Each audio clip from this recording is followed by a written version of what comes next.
Far inland on the Antarctic ice, where no trees grow and no soil exists, thousands of emperor penguins stand absolutely still. There is no sunrise, no color, no sound, except the wind tearing across the frozen surface. The darkness lasts for months. The temperature sinks far below what any warm-blooded animal should survive. And yet, this is where life begins. Each penguin is guarding something fragile, a single egg balanced carefully on its feet, hidden beneath a fold of skin. If that egg touches the ice for even a few minutes, it will freeze solid and die. There is no second chance, no replacement. This is the only attempt. Nothing about this situation makes sense. No bird should choose to breed here. No animal should choose the coldest, darkest season on Earth to begin life. Most creatures flee winter. Emperor penguins walk directly into it. This choice is not accidental. It is not bravery. It is not stubbornness. It is a strategy shaped by millions of years of pressure, loss, and survival. To understand why penguins choose to freeze into Antarctica's deadliest winter, you have to stop thinking like a human and start thinking like a species that learned how to live where almost nothing else can. Antarctica is often imagined as a frozen ocean, but at its core, it is a desert, the driest desert on Earth.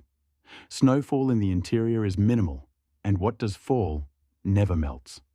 It compresses layer by layer, forming ice sheets more than 2 miles thick.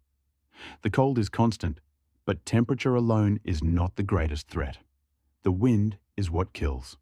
Winds routinely exceed 60 miles per hour, stripping heat from bodies faster than flesh can produce it. Wind chill can plunge effective temperatures to levels where exposed skin freezes in minutes. Metal becomes brittle. Breathing itself feels painful. The ice beneath never rests. It shifts, cracks, and grinds as tides and seasons pull it apart. And yet, emperor penguins walk inland when winter begins. They move away from the ocean just as the sun disappears. For months, there will be no daylight, no warmth, no food. They march across the ice in long, silent lines, heading toward breeding grounds that appear empty and lifeless to human eyes. But those empty plains of ice are the key to survival. The logic behind this choice is brutal but precise. During winter, sea ice reaches its maximum size.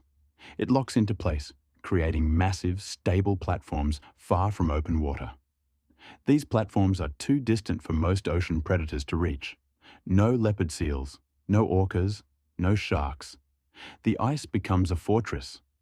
If emperor penguins waited until summer to breed, the ice would already be breaking apart.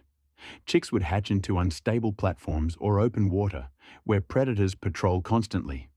Winter offers safety, but it demands payment. That payment is endurance. Each female lays 1 egg. 1, not 2, not 3.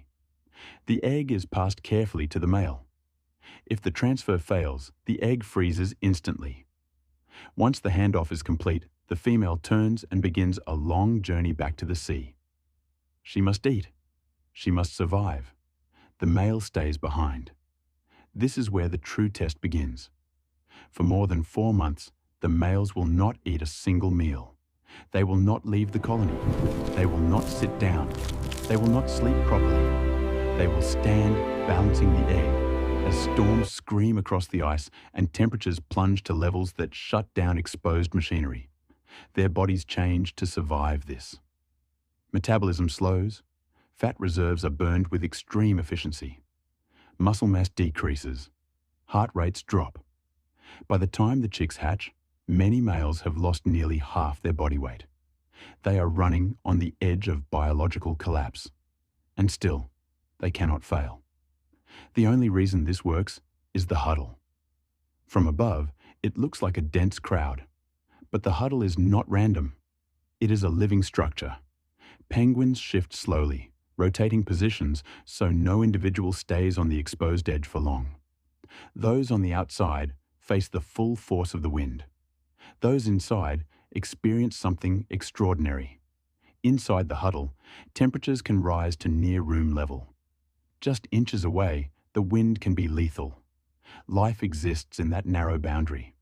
No leader directs this movement. No signal is given. Each penguin responds to pressure, heat, and instinct.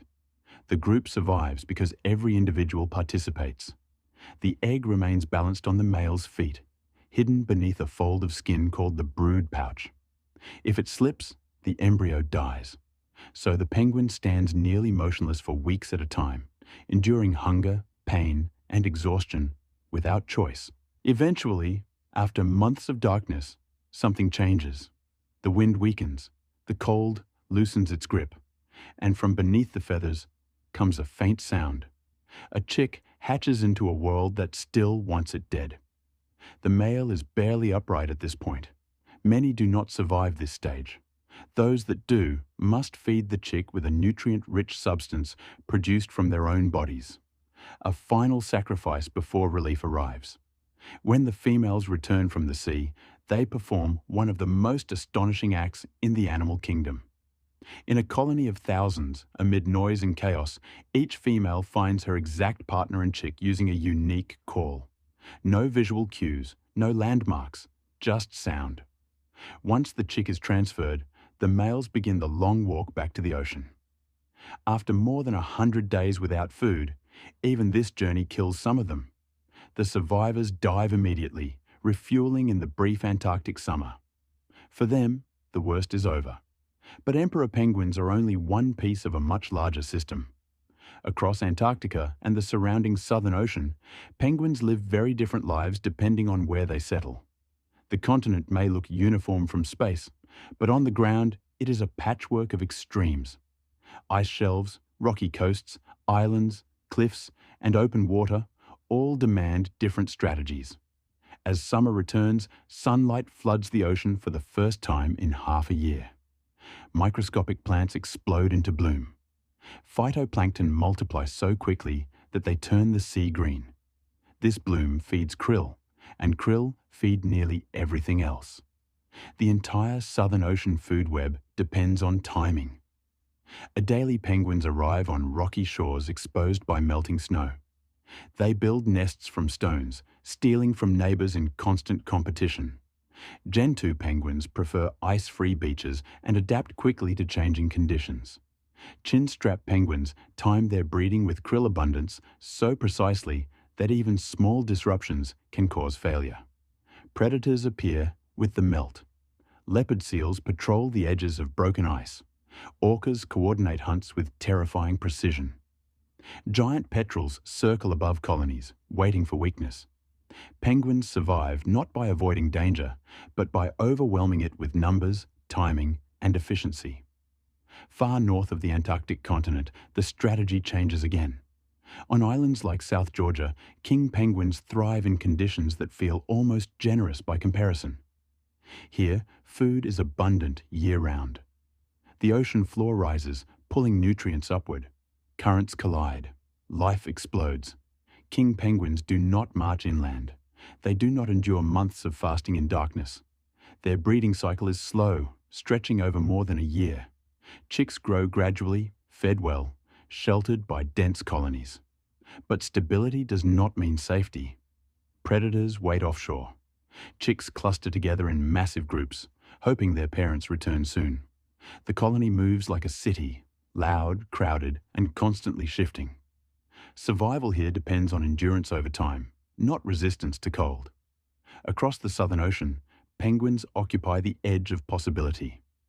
Rockhopper penguins leap through violent surf to nest on cliffs no predator can reach. Magellanic penguins dig burrows into soil on distant islands. Each species represents a different solution to the same problem. How do you raise life in a place designed to kill it? Today, that problem is becoming harder. The Antarctic Peninsula is warming faster than expected. Ice forms later and breaks earlier. Patterns penguins relied on for thousands of years are shifting within decades. Some species decline, others expand. Gentoo penguins move south into territories once too cold. Adelie colonies shrink as ice becomes unreliable. Penguins respond immediately, but adaptation has limits. They live on precise schedules.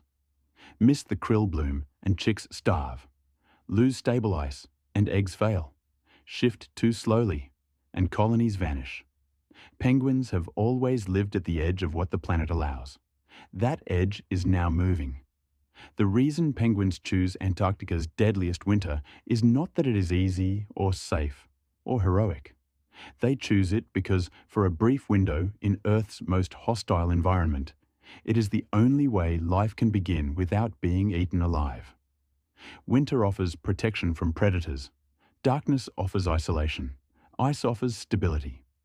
The cost is suffering beyond what almost any other animal can endure.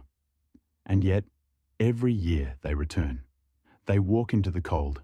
They stand in the dark. They freeze so that something else can live. That is not cuteness. That is not instinct alone. That is one of the hardest survival strategies on Earth. And it only works because penguins are willing to pay the price.